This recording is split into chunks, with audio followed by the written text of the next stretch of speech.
Hello and welcome to Theology on Tap.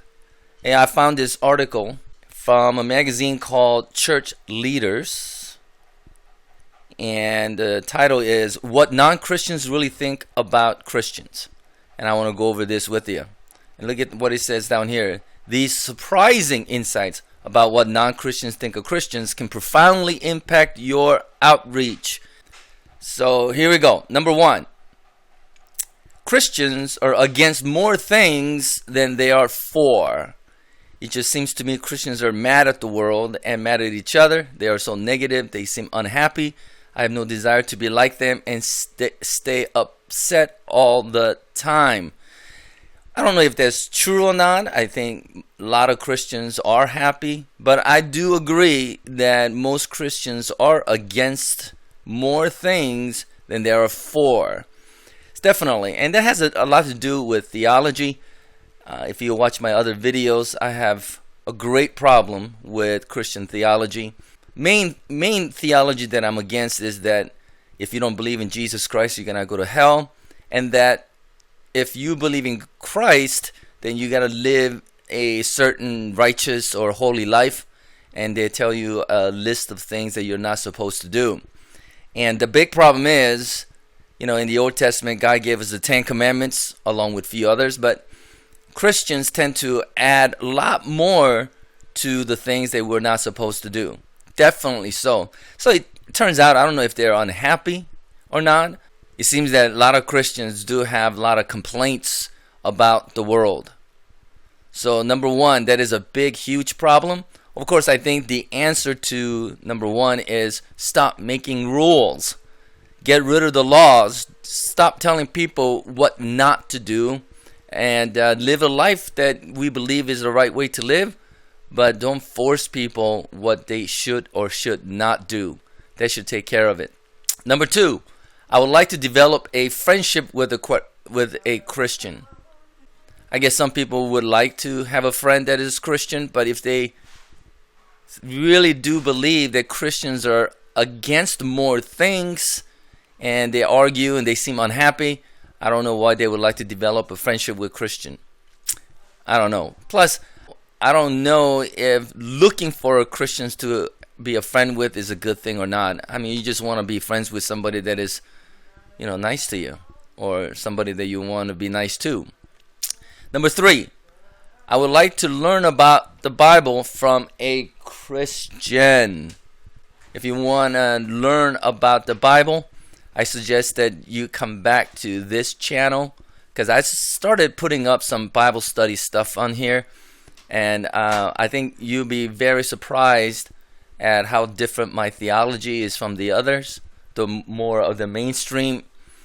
My problem about learning the Bible from a Christian is that I guess it really depends on who that person is. There are so many different denominations, and in almost every denomination you go to, they might tell you things that are different from one another. I think you should find a Christian who would teach the Bible with an open mind. Just let them know that theology is just an opinion of the truth, and the theology is not the truth. Number four, I don't see much difference in the way Christians live compared to others. That is definitely so. I don't know if that's much of a problem or not, as long as you're not breaking a bunch of rules, causing problems in the world. But I do like what they say. They said, I really can't tell what a Christian believes because he doesn't seem much different than other people. The only exception would be Mormons. They really seem to take their beliefs seriously, and they really do. But once again, my problem with the Mormon church is that they take it seriously in a sense that they have many rules, too many rules, and not doing certain things in life or staying away from certain things as Coca-Cola or alcohol. I don't know if that is a serious thing or not. Just because you have more rules and that you're really serious about following them, I really don't see whether that's good. Living a Christian life really isn't that much different than others. Not really. We go to work, we take care of our families, but maybe faith could help us to be better at living the kind of life that will be good for the world, good for the family and whatnot. Number 5, I wish I could learn to be a better husband, wife, dad, mom, etc. from a Christian? Well, I don't know if Christians could really teach you how to be better husband, wife, and dad, and mom, and etc.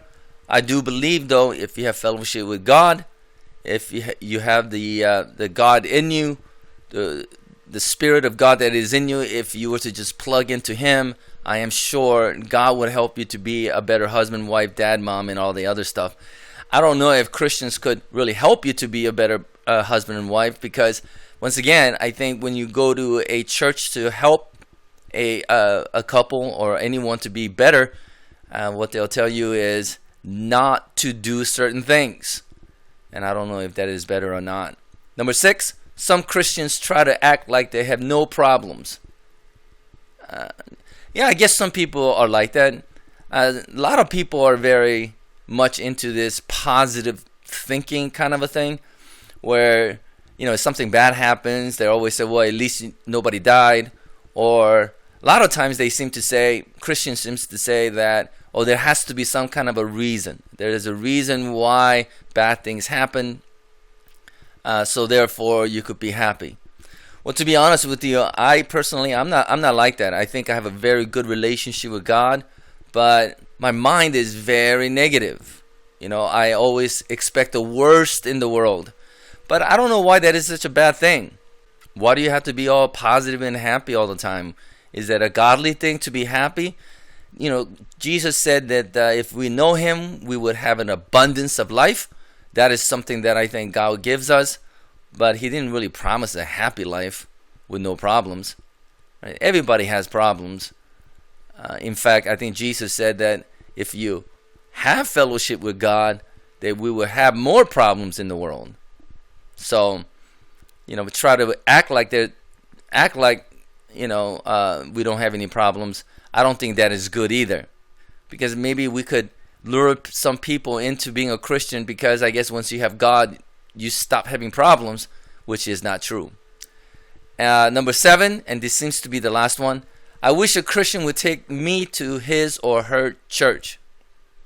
Well, I think if you feel that way, please just go to church. One thing about church is that everybody is nice, and they would love to have a new member in the church. So I don't know if you want to wait until you go to church, somebody to take you to church. Just go, and I'm sure a lot of people will be happy to help you to understand the Bible and make sure that you fit into the community. Well, I mean, that's all this article talks about, 7 things. I am not 100% sure that these 7 things are surprising insights about non-Christians, and I don't know how it's going to impact church for outreach programs, but I don't know. I think number 1 should be, in my opinion, that Christians are a bunch of hypocrites, because they tend to tell you not to do certain things, but they do it anyways. I think that's a huge problem. Well, I mean, if you are a non-Christian, and if you have thoughts on what you think about Christians, please comment below, and because I would like to know, and I would try to answer them for you as well. So anyway, I thought this was kind of interesting. Actually, there's nothing really new here, but it's always nice to know or to think what non-Christians think about Christians. By the way, I do like the picture they chose for this article. Now that there, right there, is a very Christian looking man. I guess that's how I say it. Well, anyways, please comment below. Thanks for joining me today. I'll see you next time.